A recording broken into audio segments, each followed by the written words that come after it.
শোনো দিদি, চুপ করে যাও না, দরকার নেই অশান্তি। না দিদি, তোমার দিকে এভাবে আঙুল তুলবে আর আমি চুপচাপ বসে থাকবো কিছুতেই না। মাসিমা, উজ্জ্বল দারও কিন্তু একজনের সাথে সম্পর্ক ছিল। এই যে এদিকে এসো, এদিকে এসো। এই যে মৌটুসি সবকিছু সাক্ষী। এই মৌটুসির সাথে জামাইবাবু দিনের পর দিন সম্পর্ক রেখেছে। আর দিদির সামনে ভালো মানুষই দেখিয়েছে, কিন্তু দিদি তো সেটা করেনি। দিদি জামাইবাবুকে ঠকায়নি।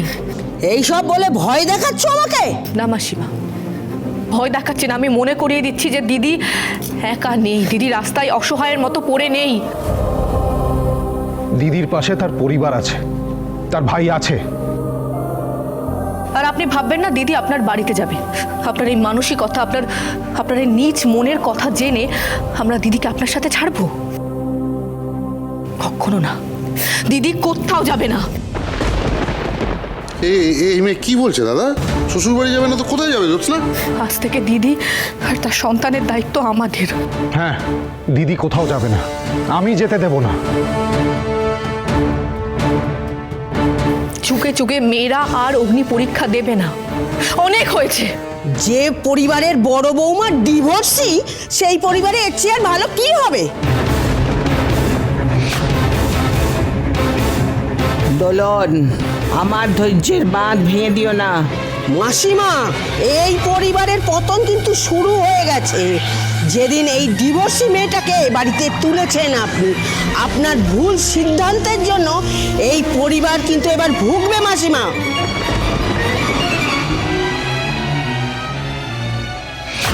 ঠিক বলেছেন উনি। বাবা, কেমন দিলাম আগুনটা?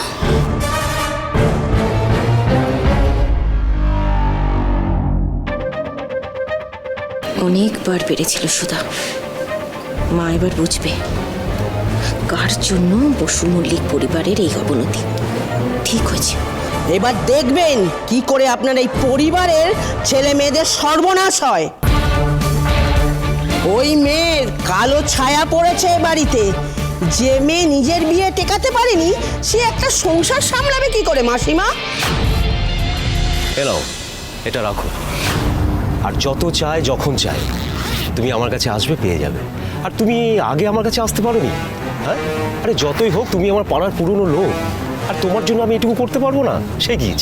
আর তাছাড়া আরেকটু হলেই তো মাসিমা আমার শাশুড়ি হতেন, তাই না বলো? দেখো কাতলা, তোমার সাথে আমরা কোনোদিনই আত্মীয়তায় জড়াতে চাইনি, কখনো চাইবও না। হ্যাঁ, এখন খুব বিপদে পড়ে টাকাগুলো নেহাত দরকার, তাই তোমার কাছ থেকে ধার নিচ্ছি, আর সময় মতো অল্প অল্প করে শোধও দিয়ে দেবো। আর হ্যাঁ, একটা বিষয়, সুধাকে এ বিষয়ে কিছু বলবে না। আরে না না না না, আমি এসব বিষয়ে কাউকে কিছুই বলবো না। তবে আমার একটা শর্ত আছে। কি শর্ত? তোমার এই দোকানটা আমার কাছে বন্ধক হিসেবে থাকবে, ব্যাস। শুভ বিবাহ সোম থেকে রবি প্রতিদিন রাত 10:30টায় স্টার জলসায় ও জিও হটস্টারে।